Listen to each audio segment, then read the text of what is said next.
Good morning. We're live. Good morning, everyone. Good morning. Happy Monday.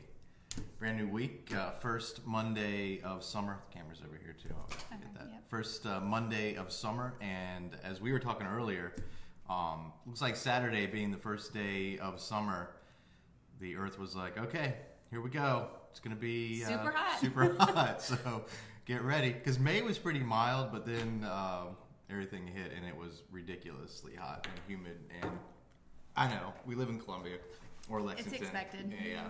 I'm never ready for it. No. I've been here like 15 years now and I'm still never ready for it. Good morning, Jason. Good morning, Lee Ann. I've been here 34 and really am still not used to it.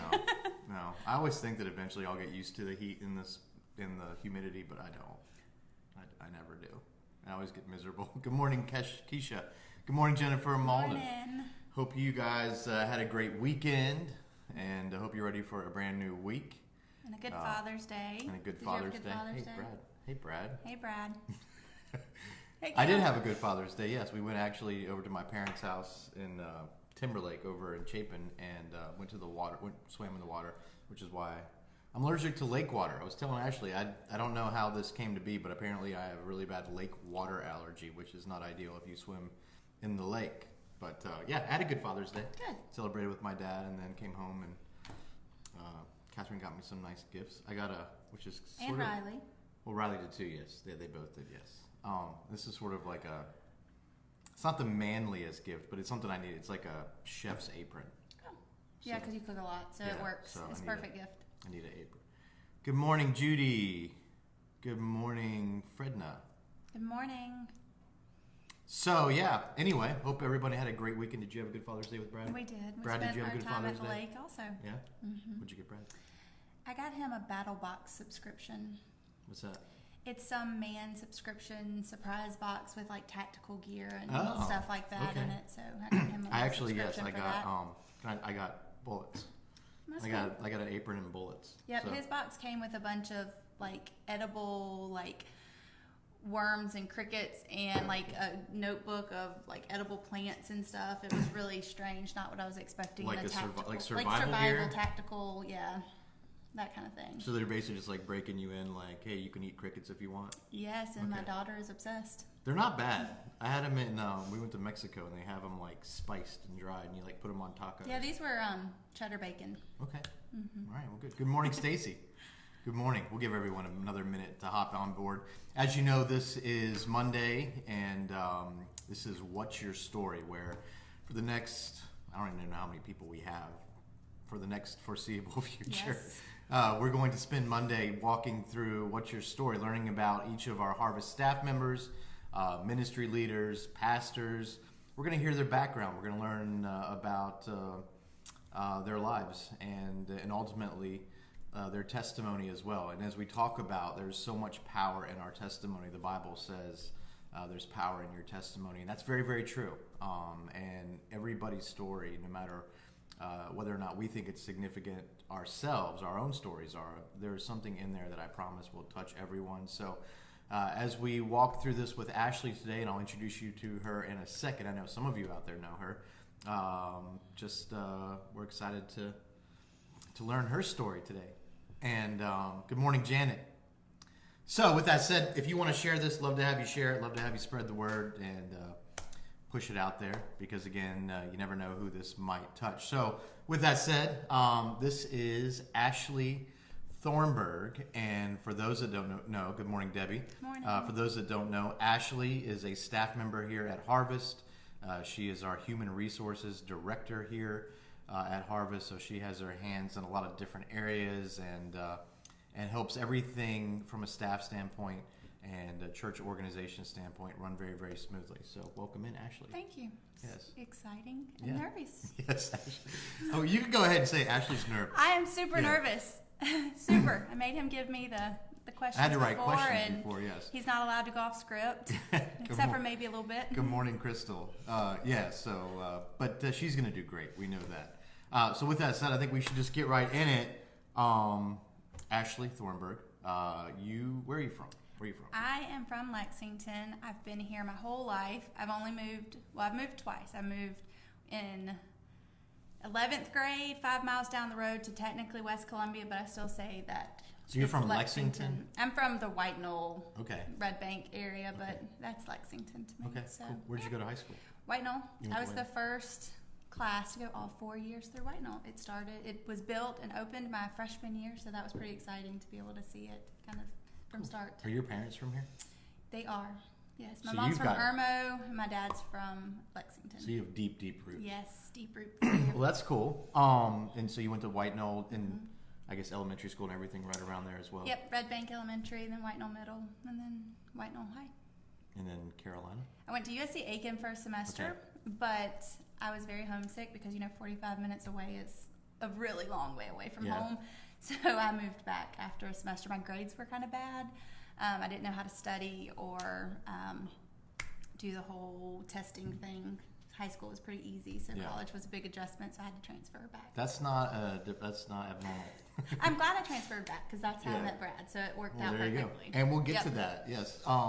Yes. The transition from high school to college is tough. It's huge. Yes. Being away from home and never having to study and then having to study for everything was just not something that I was used to. And self-discipline, yes. But I'm the type of person that when I didn't go to class, I called my mom and said, hey, it's raining, because I did not go to class when it was raining in Columbia or Aiken. If it was raining, you did not see Ashley in class. So I'd call my mom and say, hey, I'm not going to class. And she'd say, Ashley, you're an adult. If you don't want to go to class, that's on you. But make sure you're not wasting our money. So... I understand. I never told my parents when I didn't go to class. I was the type of person that anytime I knew I was going to be doing something wrong, I called my parents. Because if something happened to me, I wanted somebody to know where I was. That was cool. Cool. Good morning, Xavier. Good morning. Pastor X. So you're from Lexington. You've got deep, deep roots. Your parents are from this area, Irmo and West Columbia-ish area. Lexington, Went to White Knoll. Good morning, Ruth. Good morning. Went to White Knoll High School. Went to USC Aiken. Went to Carolina.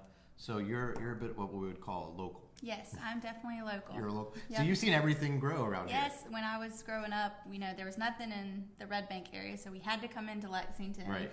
We would go hang out in the toy department at Walmart as teenagers to not be doing anything wrong, but to still be doing something. And Sonic, that was the only Sonic in Lexington, so it was... Well, I remember back when I was at Carolina and I graduated in 2001.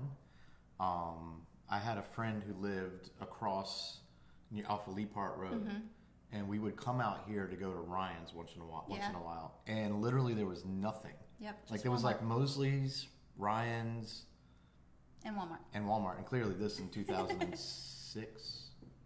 No, they built a new one in 2000. Sometime around there. I guess this was here, but I didn't really notice it at Harvest Church. Yeah. So well, that's awesome. So we get a real bona fide local, and I know a lot of you are out there as well, but we also, of course, have a lot of transplants here, like myself. So Ashley, firmly planted in the community. What was your favorite part about growing up in this area? Like, what's your favorite part about the Lexington community? At the time, it was just you could go somewhere and you'd always know somebody. I know that sounds pretty cliche, local, but it was a Yeah. smaller community growing up, so I really liked that. And going places and seeing people that my parents knew, and always really being able to chit-chat. For somebody who doesn't like chit-chat, I loved that growing up. Well, that's cool. That's cool. Good morning, Gail. Good morning, both of Gails. Gail Smith, Gail Collins. Good morning. We have a lot of Gails. Gail Swain is probably lurking out there somewhere. Again, we're walking through What's Your Story. Ashley Thornburg, if you're just catching us right now, our HR director, part of our Harvest family, in addition to being part of the staff. Your family, you're married, and you have 2 children. Yes, been married for 10 years this past May, and we have a 4-year-old and an 8-year-old, a little boy and a little girl. Okay. Yep. He's from Chapel Hill though, so he's not a local. He's a Tar Heel. Yeah, he's like me, like came in from outward. Yeah. So you met your husband at Carolina. At Carolina, yes. Yeah. We had a class together every single semester, but we didn't talk until the last semester, and we can tell you where the other one sat in every single class that we had together. So it was really like a God thing there. Yeah. Did you stare at him during class? No, I slept. So wait, you didn't go to class in the rain, and then when you went to class, yes, but I did graduate, and I did make really good grades there towards the end. At the beginning, not so much, but that's awesome. Good morning, Cassie. Good morning, Suzanne. So you knew you were in the class, but how did you know if you were sleeping? Because I picked him out when I got in there. Like when you go into class the first day, you go kind of scope out, especially if you're single. You're doing the. Yep. the But service. not really scoping out. It was just he caught my eye, and then every class I had after that, I'd look to see if he was in that class with Okay. us. And I think he did the same thing, according the to what his class- sister told me. But the class that you were in, you weren't really like focused. Depending on the day, Okay, yeah. cool. But he was I focused didn't on you. bloom in college and school until grad school. That's Gotcha. when I was really the nerd. Hey, listen, you graduated. You got good grades. That's all that matters. Yeah. But he was checking you out. Yes, because he can tell you where I sat in every class too. So, All right. yep, it was a mutual thing. So who had the nerve to ask? Him. He asked to borrow my notes one day. He just was like, hey, I missed class. Can I borrow your notes? He made sure it was when I was awakened. Right. So yeah. So that started the whole thing. Mm-hmm. Okay. How long you been married? 10 years. Okay. Yep. Yeah. Brad's a good guy. Brad's awesome. So 10 years marriage, 8-year-old, and a 4-year-old firmly planted in the community, and you guys don't live too far from here. No, You're about right up 5 minutes down the road. right 10 up the minutes, road. Yep. Okay, well, let's go to your life growing up a little bit. Clearly, your parents are from the area. You're from the area. Did you grow up in a church family? I did. We grew up going to a church in Red Bank. My parents, they would go with me a lot of times, but really it was me and my grandma, my Meemaw. She is the rock for our family as far as ministering to us and making sure that we know the Lord. She made sure I was at every function I wanted to be at, every service, every kids event.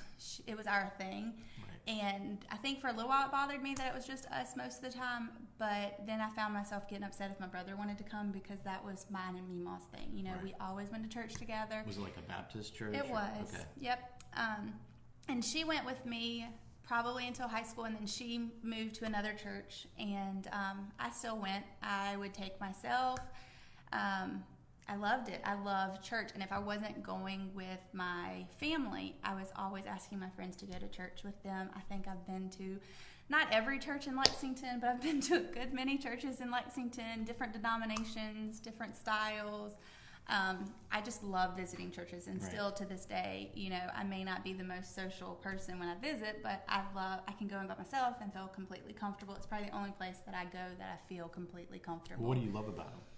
Just the atmosphere. I love worship. I've always loved worship. I grew up, you know, it was a Baptist church, so we had the hymnals that we were having Right. to read, and I loved just that experience. I didn't really know about the Holy Spirit or anything like that growing up because, you know, in a Baptist church, we just learned, you know, right and wrong, and this is Jesus, and that's kind of it. It wasn't Right. until I came to Harvest that I learned a little bit more about that, but it's just, I always felt something during worship, and so that's my favorite part, is just seeing how other people do worship in their church. Awesome. Good morning, Tim. Good morning, Good morning. Kelly. I would say this if you had a question for Ashley. We will you ask it. It might not necessarily get answered, but We'll try. yeah, I can't see the screen though. Yes, I will. I'll prompt her and just give it to her if she wants. So if you would like to do that, you're more than welcome to. So you grew up in a church, loved church, went there your whole life.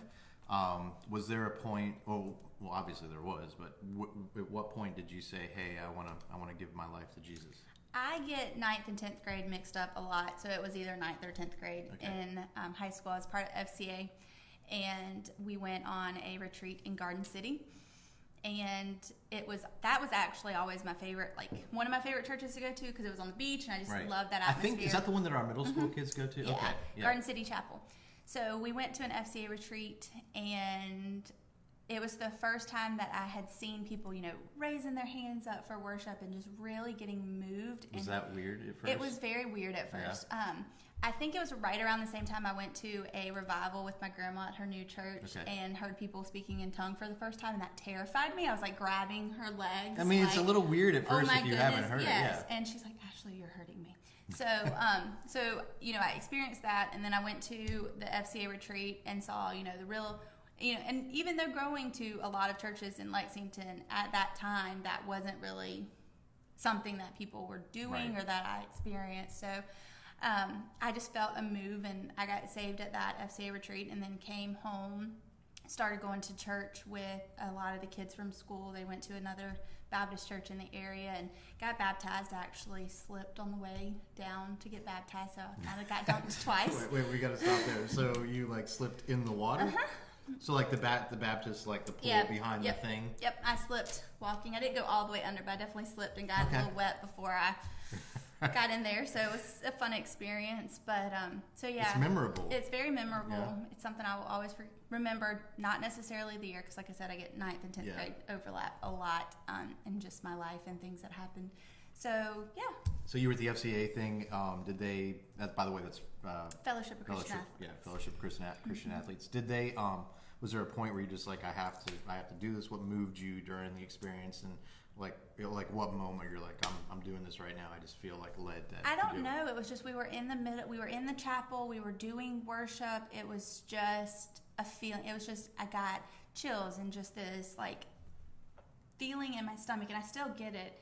Like the majority of the time that I'm doing worship, and I always had it. I just didn't know what it was. So it was just that feeling of just calmness and happiness, and just it almost like butterflies. Right. That's kind of what I feel like. So you got caught up in the wave of the Spirit in the moment. Yeah. I think that probably happens to a lot of people, because I really believe that when we start our Christian walk, or maybe we begin our lives in church to some degree, like there's something about that, like you, that draws us there, that we like it. We're not sure exactly what that thing is. But as we learn more and we grow and we're exposed to different people, that encourages, right? That mentors a little bit, and then we get in that right setting. And I believe that God lines it up for us to be in that setting, right? Because I think He really wants you to know and understand and just give in to that ultimate prompting that you have. And I think the timing was really nice, because it was when my grandma moved from our Baptist church. She started going to a Pentecostal church, and so she really started learning, not necessarily learning more, I don't think, because she's a very godly woman and she's known about this stuff, but she felt more comfortable, I guess, talking about that kind of thing. So it was one of those things where I could call my Mima and say, this is what happened, and can you help me understand it type thing. So it was nice. So the crossover too, and you love worship, and certainly there's traditional church worship out there, which is fine. I think a lot of us probably grew up in with the choir and all of that, and the hymnals and the books and all the stuff that, although I don't know if you were like me when I grew up, but when we'd go to my father's like very, very old school Baptist church, and we would do the hymnals. And I remember being little, and a lot of them they would just turn to page 475, and when you would do like every line, it would come back. Were you like me, where if it was like a 5-liner and you had to come back and it was like, we're only going to do just like 4 of those? I felt relief. I didn't. Really? Because I couldn't sing it, and I would get lost. I can't sing, but I loved it. I got lost whenever they'd say, we're only doing, verses 1, 3, and 4, and I'm having to like count which line am I reading? Oh goodness. Right. At Calvary. I can't sing either, but I remember those. I make joyful noise. Eventually, I would just kind of mouth it, because I was like, I would get lost with the lines. I think that was my biggest problem. I would get lost with the lines. And good morning, Christine. Good morning, singing, Alicia. So I would always have like my hymnal this far up my face. That's good. Yeah. That's cool. But yeah, there's something beautiful about that as well. I think any expression of worship, God really appreciates. So you grew up with that kind of worship, and was it the FCA thing that really exposed you to contemporary? Yes. Did that like open your eyes to like, wow, you could do this now? Yeah, definitely. Because when we would go to FCA, we'd have some worship time, because that was before school. Right. So we would have that, and then we'd have prayer and, a little lesson, and that really is, especially that retreat, opened me up to that contemporary, and I love it just as much as the old. I can go back and forth. Right. And, like, if we threw in a Sunday where it was just straight traditional hymns, I'd be like, yes. Yeah. But the next Sunday, going right back to the contemporary, I'm still, yes. Yeah. I feel like that contemporary worship, and that was my experience at Harvest, because I had never, ever been exposed to contemporary until I came to Harvest. But I feel like for a lot of people out there, and maybe you can agree with this, it's like a kind of a dipping your toes in the water experience at first, because you see it and there's something about it you like. You're like, okay, but you're not sure, right? Like you're like, I don't know if we could really. I don't know how I feel about people dancing and swaying, and arms up, and jeans, yes. Right. I think that was part of our kind of discussions about coming here when we first started. So, because Brad grew up very traditional. He told me as we were practicing last night, I can say he was kind of brainwashed in the tradition. Well, no, I think a lot of us were. I don't think that's I mean, for me, like I remember saying, I didn't know you could do this in church. Yes, exactly. I didn't know that, God spoke to more than just the pastor. And, I don't mean this any way other than the elderly at the church. Those are the only two groups that I thought that the Lord would talk to until coming here. So it's a big not a big adjustment, but an interesting adjustment For sure. and learning curve. Do you feel like that, like the worship and the more, I guess, laid back contemporary style, is part of God kind of chipping away at sort of the traditions we have and allowing you to be more open-minded? Yeah, and experience Him on a different level. Yeah. Right. I definitely think so. I think it makes you more open and just realize that, hey, it's come as you are. I want everybody here. And if you, don't feel like you can be just tight and stiff the whole time, that's okay. If you feel like you need to be more elaborate, that's okay. Just, it's a melting pot, and I loved that. And that was one of the reasons that I was pushing and really wanting us to be here, because I wanted my kids to experience something that Brad and I never experienced growing up, from, just the multicultural aspect, the different types of worship and experiences and conversations. So yeah, awesome. Yeah, and I think probably a lot of us have a similar story, unless you just grew up like Ruth and in the whole, which is totally fine. Again, there's no wrong way to do this. I just think that there's like a shift that happens when you're kind of from the traditional background to what we do at Harvest, more of the contemporary thing. That for me, it really opens up the door to the idea of relationship with Jesus, which I think a lot of us probably didn't fully understand or grasp. Mm-hmm.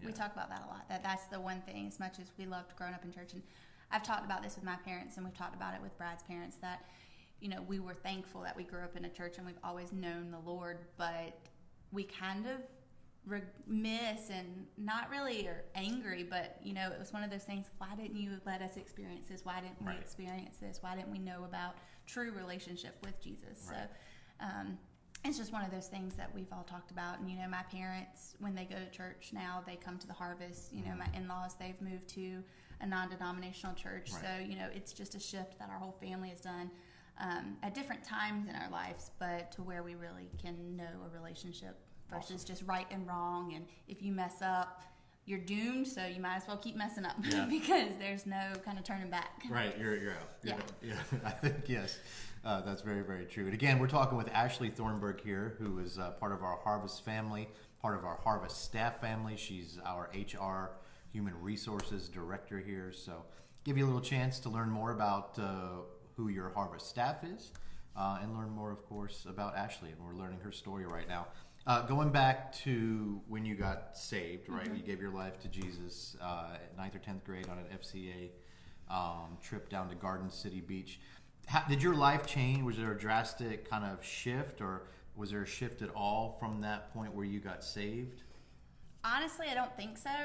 I think that I've always had very strong beliefs. I haven't always walked the walk that I believed, and I've always talked it. I've not always walked it. So I still was very into prayer. I always wanted to pray for my friends and talk about Jesus when we could, but I don't think that there was this big, I'm on fire, which makes me very sad, because when I kind of committed my life, there was that fire 100%, and it's been completely different since then. But it was more of, I did this, I'm very happy that I did it, but I let, that was right around the time where you're in high school and the world comes along, and you get your idea of what teenage life is supposed to be and what you're supposed to be doing, and if you're not doing this, you're not cool. And I got very wrapped up in kind of that life. Never did anything super crazy or anything like that. I just definitely did some things that I shouldn't have been doing.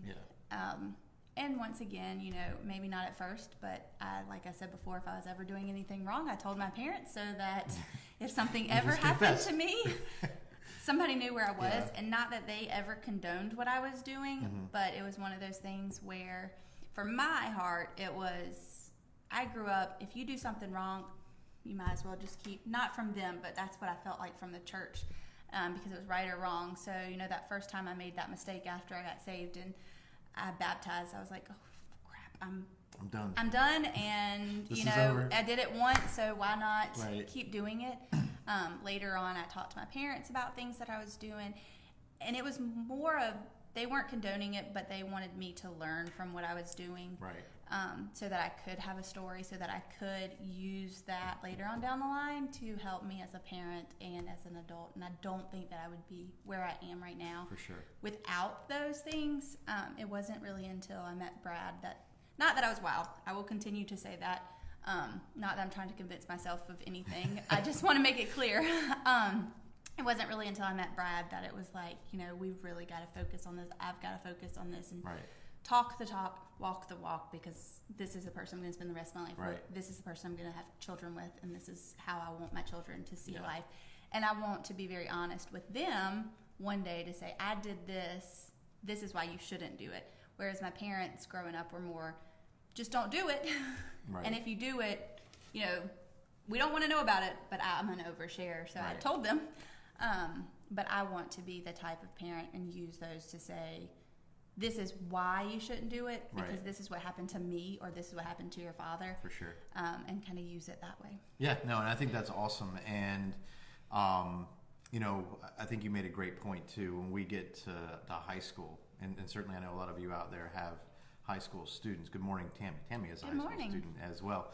I think it's so important to have them planted and rooted somewhat at the very least in what Jesus is all about, right? And have some understanding of that. And clearly what we try to do at church, especially in our youth ministries, is try to cultivate that, try to fertilize it, so to speak, and help those roots grow deeper.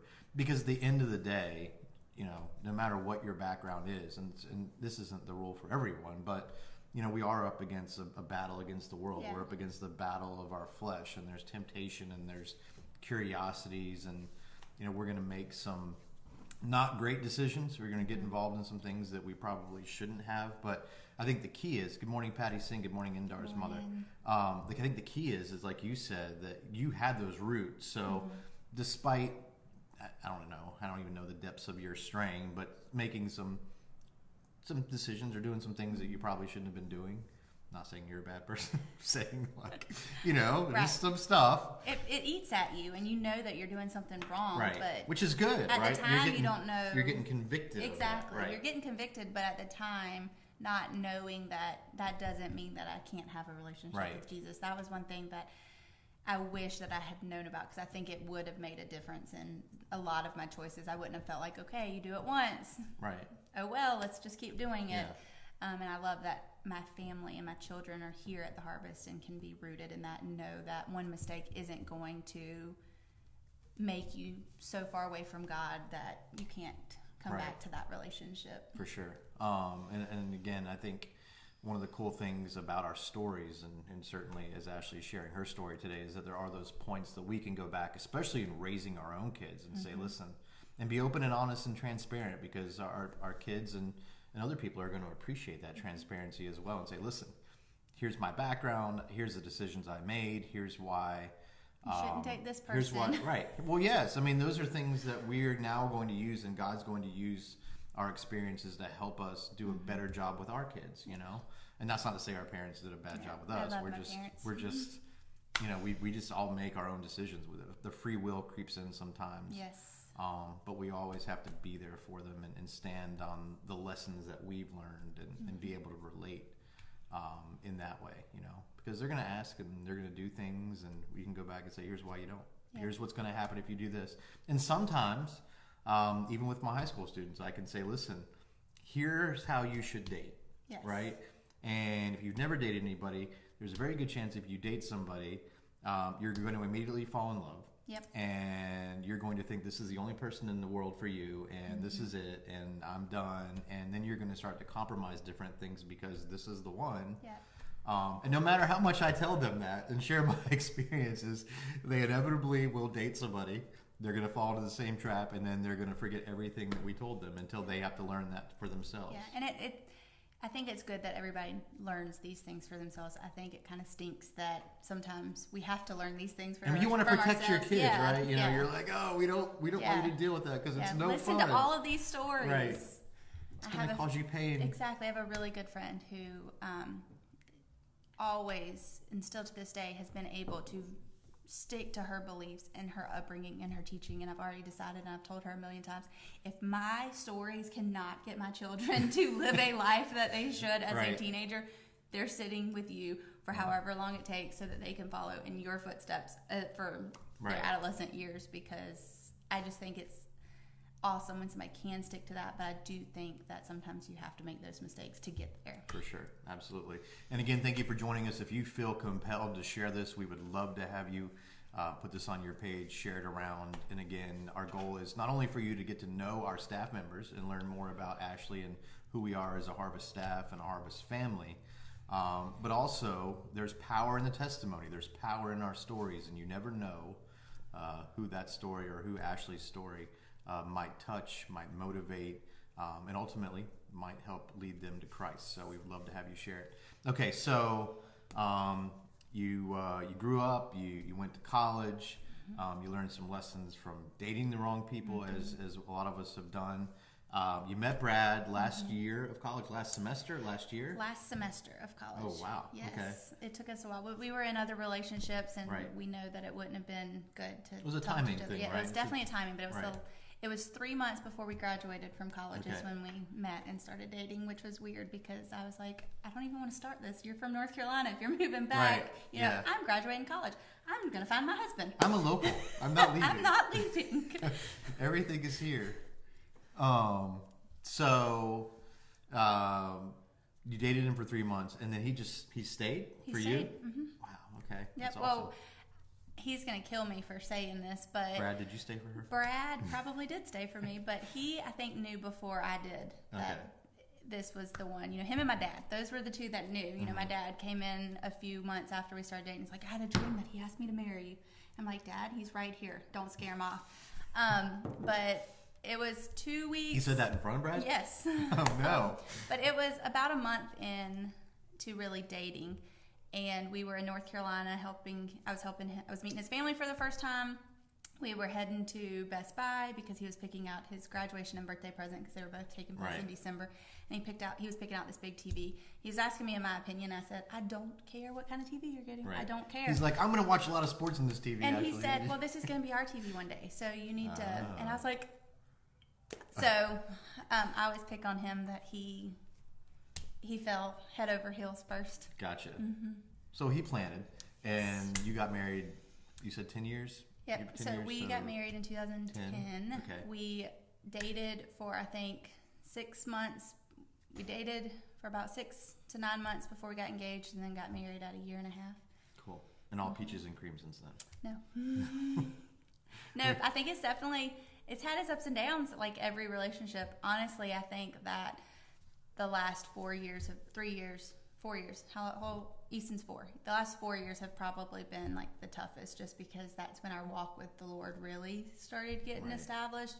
Not that it wasn't there, like I've said, but it was where we really hunkered down and got there. And I think that the closer we got, and especially with me coming on staff here, I think that really took a toll on us at first. A lot happened in that first year that I was on staff, but I think the closer we were getting to the Lord, the more attacks we got from the enemy. And you know, it was painful at the time, but looking at it now, it's like that means that we were doing what we were supposed to do, in my opinion. That means that we were on the right track, and it was scaring the enemy. So he was trying any angle he could get.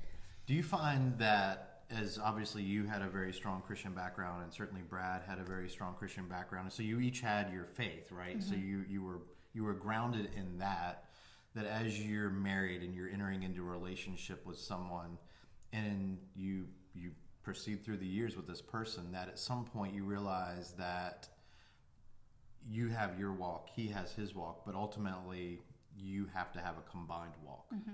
That definitely took place, but it also, for me, more so than anything, I had to realize that I couldn't walk his walk for him. Right. So I was walking my walk, he was walking his, because they weren't exactly the same.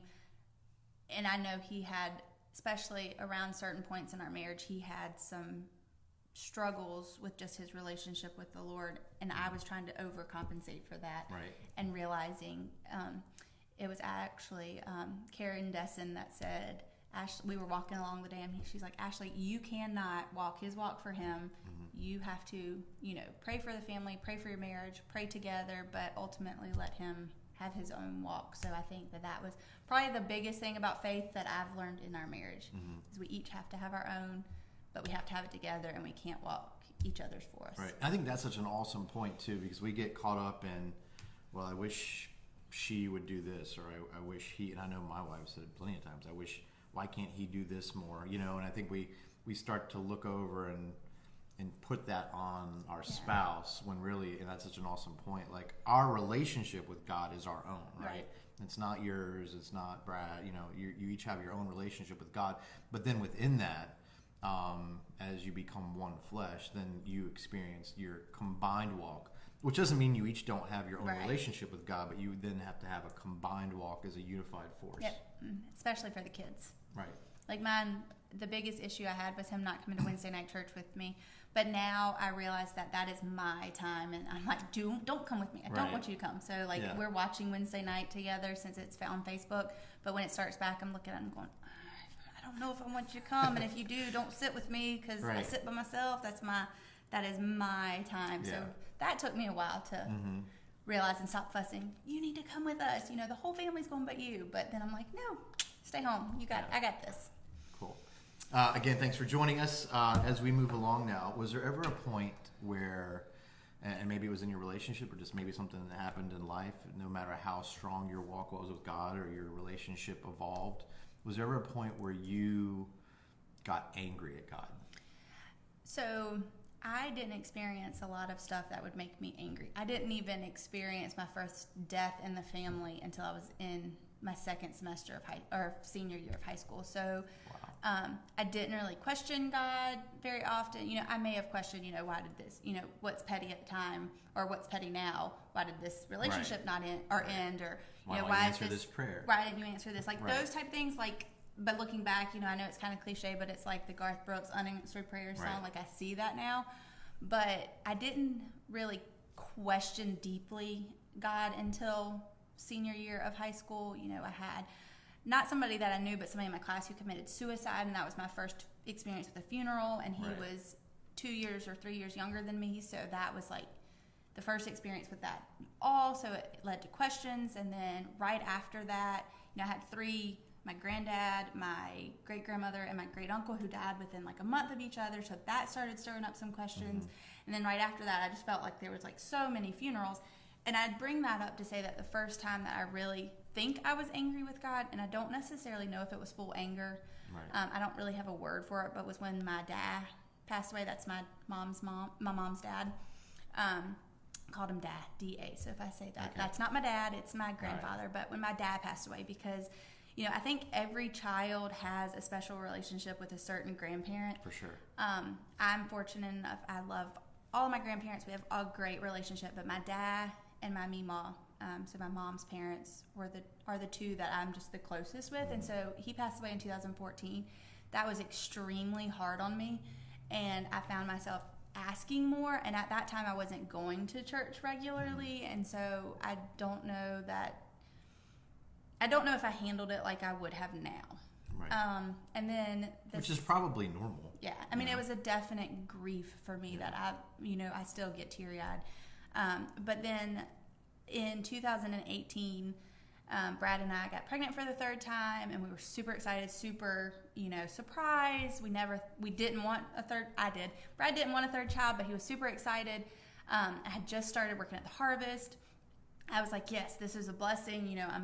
This is, God showing me or giving us something that's going to help strengthen our marriage, going to, make us, just a complete unit, showing me that I'm on the right track, because I kept praying, show me that I'm on the right track. Show me that, making that big switch from corporate America to working at the church is the right because there's step. A story in that as well. Right. So we can get back to that. That was just show me that we're doing the right thing. And so, I got pregnant, so excited. I was going through cleansing stream, everything was good. And then the weekend right before our 8th anniversary, I started having a miscarriage. I was at Grecian Gardens with a women's event. So that kind of made it even closer to why. I remember walking out of there and just praying nonstop that, I'm at a women's event. I know that there's so much in prayer that can happen. So went home and then had the miscarriage, had my DNC on our 8th wedding anniversary, like that day. So that is a very, happy and sad day for us. But I found myself very depressed. I don't know at the time, or I didn't know at the time that I was angry, and I don't know if it was necessarily angry at God. It was a lot of anger at myself because I blamed myself. Right. I really leaned on God more, but was angry at the same time. But it took me about a year to really admit that I was angry. And I think that just getting through that was through the harvest and the relationships that I built here. We were planted here, and if I hadn't have been here, I would have 100% been angry. And I think that while it helped me grow a little bit, it caused Brad to kind of drift a little bit. And so that was one of those. I'm also angry because, look, we both had this happen. Right. We're not handling it the same way. Why? And it just made me an angry person. Not necessarily angry at God, but an angry person. So the harvest and my small group. If you're not in a Connect group, you need to be in a Connect group, because my Connect group was my rock during that. Right. And my friends and my family, but knowing that relationship and God's going to use that to help somebody else and allow me to have more empathy, because that's one of the things that, in every performance review I've ever gotten, that's my ding, empathy. Not that I don't have it, I just don't know how to show it. Right. And I think that God used that to give me a little bit more empathy for people, or to show empathy for people. Right. Because, one of the things that we understand about God is that he can take all things and create a good from that circumstance. Yeah. So while it, caused Brad and I to have some issues for a while, just because I was angry that he wasn't grieving like I was grieving, it ultimately now has brought us together. We can talk about it. We can lean on our faith and know that, God has a plan for that. We can talk about it without feeling uncomfortable, without getting upset. And that's, I think, an amazing thing that God can do if we just lean on him, no matter how many times we question him, because I think he wants us to question him. He wants us to talk to him, because if we're asking questions, we're talking to him. So over that year and a half, I talked to him a lot more than I ever did. Yeah. And I've always prayed. I've always talked to him, but these were deep conversations. And I think that's what he used that for, is I know he didn't cause it, but he used it for me to really lean on him and know I can talk to him about any and everything. Amen. That's very, very powerful. Good morning, Miss Joanne. Hope your Monday is off to a great start. And Joanne actually helped me with that too. Her and Pastor Richard gave me the most amazing book when that happened. Right. So I appreciate them and how Joanne and Pastor Richard helped me through that for too. Sure. So. Yeah, I think there's definitely significance in establishing that relationship with God. And certainly beyond that, a lot of people out there will say, well, I don't need to go to church to be a Christian. And I guess you don't need to go to church to be a Christian, but there is immense value in going to church. And we always say, be the church, right? It's not just a building. It's a body of believers kind of working together, going in one bearing, right? Growing their relationship with God. But what you get from a church, as Ashley can attest to, is the relationship, not only certainly with Jesus, which is the utmost important thing, but the relationship with other people that are going to support you. That support network is so ridiculously invaluable. Yeah, you don't need it to be a good Christian. You need it to walk your walk with Christ, because it's going to allow you to have those people when you don't know what to say, you don't know what to do, that will just sit there and be with you. Right. And you don't have to say a word, but you know that person's sitting next to you because you've got that spirit in you, and they've got that spirit in you, that they may not be saying a word, but they are praying for you nonstop while you're sitting with them. And I think that just that connection that you get from church and from other believers helps your walk so much more. Yeah. And we always say, at Harvest, we want you to do life with us. Yes. Not only as a body, but certainly in connect groups. You're finding people that are sort of similar in what they're going through or have similar interests, and then you just do life together, and that's the power of the connect group. Yeah, we came to Harvest in 2016 and have I mean, we came before, but 2016 is when we really planted ourselves here. It took me about a year to get into a Connect group, and that is life-changing for me. I long for my Thursday nights to be with those women. I long for if tables. I just, some people aren't like that. My husband... In Sundays, but I'm talking about Connect groups. I don't do Connect groups on Sundays, so I'm talking about Connect groups. We have a Connect group. I need to be in church with my husband sometimes. Oh, I got you. So, Brad's not the type of person that really goes out for things like that. He's more of a introvert, person. But we even finally, he was not that he didn't want to be in a Connect group. He just isn't a feeler, like share my feelings and talk. Which is not unusual for me. Yeah, so that was kind of something that we had to walk through at the beginning too, because I'm like, get in a Connect group. He's like, no, I'll get in one when I feel comfortable. And we finally found a Connect group to do together. So now we have a couples Connect group that we do together, which has really helped us open up more about our faith and our walk, especially with other couples, which I never honestly thought would happen as a couple. And then I've got my individual one so I really, that connection is something so important. Cool. Hey, by the way, you're doing great. Thanks. You're doing awesome.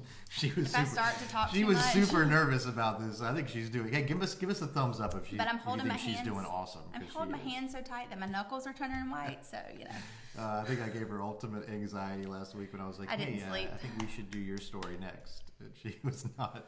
She was not excited. Look at all those thumbs up. Thanks, Ashley, y'all. You're doing awesome. So let's circle back as we wrap this soon. Clearly, you're on staff at Harvest. You're part of our Harvest family. Again, if you missed it, she's the Human Resource Director here at Harvest, so responsible for a lot of great things that goes on here, and a lot of important things as well.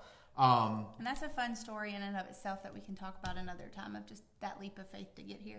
Well, I thought we were going to talk about it now. You want to talk about it? Yeah. We can. Yeah, that's what I was going to get. I was setting that up. That was awesome. That was it wasn't a part of the script. Yeah, I gave him scripted questions. Oh, well, you told me like 4 times it's a great story, so I can't leave out the great story, so I was just kind of laying the foundation there. I was tilling the soil, Ashley. Now we can plant that story. So you were at a corporate job, right? So you were a corporate HR person, a human resources grad in college, working in the corporate realm in that field, and you just felt, well, you tell the story now. So I'll tell you kind of how we got to the Harvest quickly first, because I think that is a really big part of our story. We came to Harvest. We first came when Tinley, our 8-year-old, was first born. We had been looking for churches and couldn't find one that really fit both of us. So we came to the Harvest because we put Tinley in the Harvest daycare. And at the time, the director said that there was some overlap between teachers and some of the nursery workers. So I was like, okay, I feel comfortable putting my child here. So we came for about 2 years. And then it just wasn't a fit for Brad at the time. Because he had never experienced anything like this. It's different.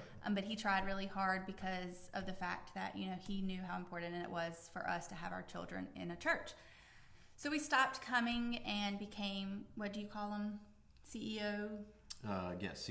Pastor Ken. Yes, that's the Pastor Ken coin thing. Christmas, Easter, and one other day. Yeah, so that's what we became. But we always came to the Harvest. Okay. Tinley still went to the Harvest daycare. And then in 2016, when Easton was born, Tinley had just taken a field trip to the big Harvest because they would come play in the airport. Okay. And she said, Mommy, why don't we go to church? And I said, because Mommy and Daddy just haven't found one that's the right fit for both of us. And she goes, Mommy, you can't say that. We don't look. We don't ever go. I'm like, ouch. By the way, Tinley is very, very savvy. So I said, well, is there one that you want to go to? She goes, well, I want us to go to the big Harvest. So on Sunday, let's go to the big Harvest. Easton was only a few months old. It was right around the time where, I was able to up and move around again. And so we got dressed and we came on Sunday, and we've been here since then. So Tinley led us to the Harvest, and awesome. I will forever be grateful for that. And I will tell that to anyone who asks how we got here. Mm-hmm. But that's also around the time that I had some postpartum. I was super sad at leaving Easton, but I wasn't connecting with him. I had been at my company, I guess at the time, 7 years. I did well. I was growing in that company. I was doing what I set out to do, but at the cost of my family, because I was very focused on climbing the corporate ladder. Right. but I also wanted to be a really good mom and I wanted to be a really good wife. But I personally, and I applaud parents and moms and dads who can do that and be good at all three things, but I could not. And I started really not liking going to work. I was learning that to go to the next level, I'd have to move, and I was not doing that. Or I'd have to travel. I already traveled some. I'd have to travel more. And I didn't want to leave my children, especially since I wasn't bonding with one of them. Right. So in 2017, and I had been applying for jobs, but in 2017, the summer of 2017, Pastor Ken was doing a sermon series on fear and how, sometimes you need to just take that leap of faith. You need to trust the Lord that He's got the plans for you. If you're hearing Him, listen. And I was hearing Him that it was time to leave, but I wasn't necessarily following that. It's scary. It's very scary. Yeah. And I had a very good job, and my job here is very good too, so I'm not like saying it in that aspect, but I had a very good, comfortable job. But I wasn't feeling fulfilled. I wasn't feeling fulfilled as a wife, as a mom. In my soul, the company was a very large company. It was an international company. I was the senior HR director, senior HR generalist. And so I didn't feel like I was contributing to the greater well-being of things and contributing to people being better. And I wanted to help people be better. I wanted to walk my walk of faith truly and not be scared. Because in HR, if you're in the public sector, you can't talk about your faith. You can't, say, hey, you're going through this. Can I pray for you? Right. Like, I wanted to be able to just say, hey, I want to pray for you right now. Can I do that? So on September 14th, 2017, I had a really bad meeting. I went into the restroom to wipe up my tears so I could cry in private. And I heard the Lord say, it's time. Turn in your notice. It is time. I called Brad. I said, I know I don't have a job lined up, but God's got this. It is time to turn in my notice. I turned in my notice, and that night, and I had been applying for jobs for 2 years. That night I got a call from the then the then director at the daycare, and she said, did you ever think about working at the Harvest? I was like, I don't want to work at the daycare. I want to be in HR. She's like, no, silly. Can I send your resume to our administrator and our campus pastor? And I said, sure. I didn't think anything of it, but 3 months later, I was on staff. So I truly believe that God told me, and I finally listened, and the moment that I closed the door that He wanted me to close, the one He wanted me to be in opened up. And I kept saying, I can never find a job, but it wasn't the right job for me, and that's why what never lined up. So it was a complete leap of faith. I didn't know what was going to happen. It went from being a full-time job to a part-time job, and how is this going to affect my family? And there's been challenges, but it's been so fulfilling in all areas, from the professional, from the parenting, and from the marriage, the three things that I wanted to line up. So that is just, to me, a great example of just go for it. I don't know how we're going to pay bills if something comes down to it while I don't have a job, but I'm turning in my notice kind of thing. And then as soon as I did that, it was like, and I had group that night, and Ruth sent me a text and said, are you looking for full-time or part-time? So it was just all lining up correctly. So I love just knowing that. And so for that, I gave a month notice. So I was there for a month at my old company. And every time somebody came in my office and they said, well, what are you going to do? I'm like, I don't know, but I trust God. And I talked about God for a month at that office. I was like, what are they going to do, fire me? I said, I will pray for you as many times as I could.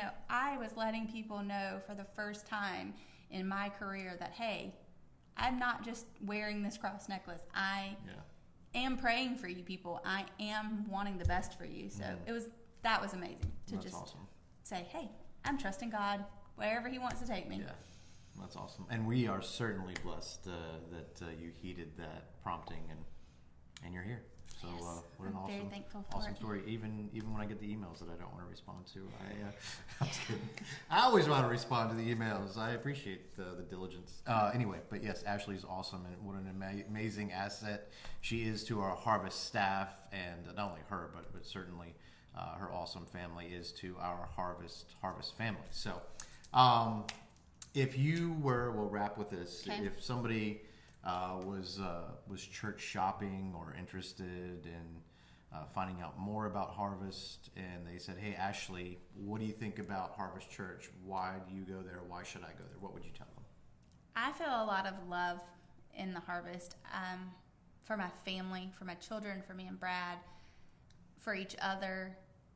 Go find a place, come here, feel love. And if you feel love and you know that your children are going to feel that love, and your children are going to be excited about coming to church, like there can be days where me and Brad don't want to come and my kids are like, no, we're going, let's go.